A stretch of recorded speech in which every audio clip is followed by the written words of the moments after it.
안녕하세요. 법무법인운민 민성호 변호사입니다. 오늘은 소익사건을 진행할 때 알아두어야 할 점들에 대해서 살펴보겠습니다. 소익사건이란 소가가 3천만 원 이하의 사건을 의미하고 전체 민사사건들 중에서 약 70%를 차지한다고 합니다. 소가가 낮기 때문에 변호사를 선임하지 않고 당사자가 직접 소송을 수행하는 경우가 많은데요. 특별법인 소익사건 심판법이 적용되기 때문에 일반 민사사건과는 다른 점들이 있으므로 주요 내용을 알고 계셔야 합니다.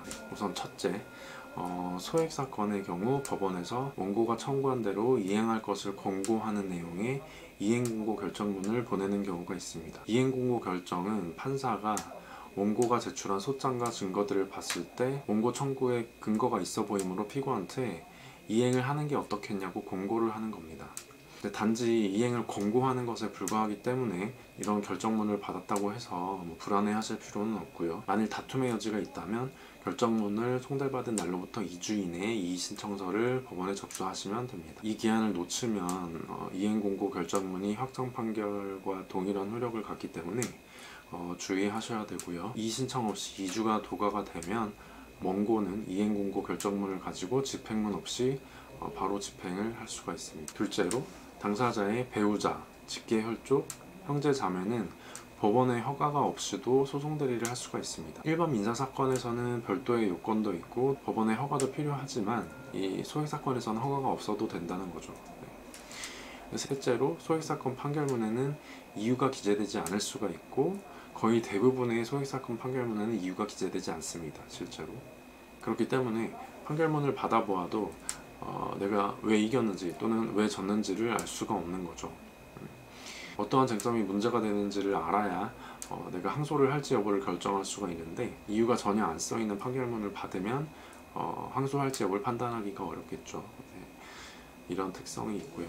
그리고 넷째로 소액사건 재판은 대부분 한두 번의 재판만으로 종결이 되기 때문에 첫 번째 변론기일 전까지 내가 하고자 하는 주장과 제출하고자 하는 증거들을 전부 제출하시는 게 바람직합니다. 충분히 주장 입증을 못한 상태에서 재판이 끝나버리면 안 되겠죠.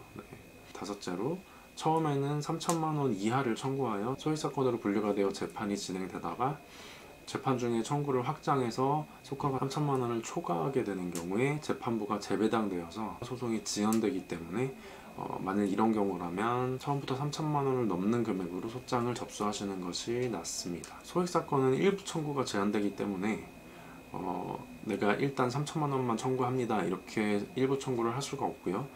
3천만 원 이하로 청구를 해서 소액사건으로 진행을 하고 나중에 나머지 금액은 따로 소송을 또 하겠다 이런 게 안 된다는 겁니다. 마지막으로 원칙적으로 소액사건 재판은 한두 번의 재판으로 끝나지만 만약에 판사가 봤을 때 사실관계가 복잡하다 또는 쟁점이 많다 그러면 이 사건을 집중심리부로 재배당을 하는 경우가 있습니다.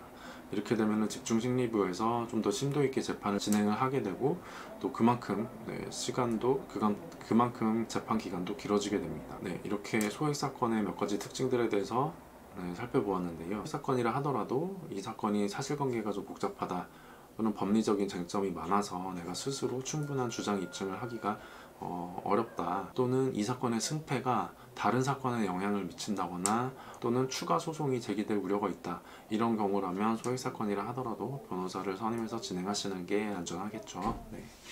오늘 소액사건을 진행하실 때 알아두셔야 할 점들에 대해서 말씀드렸습니다.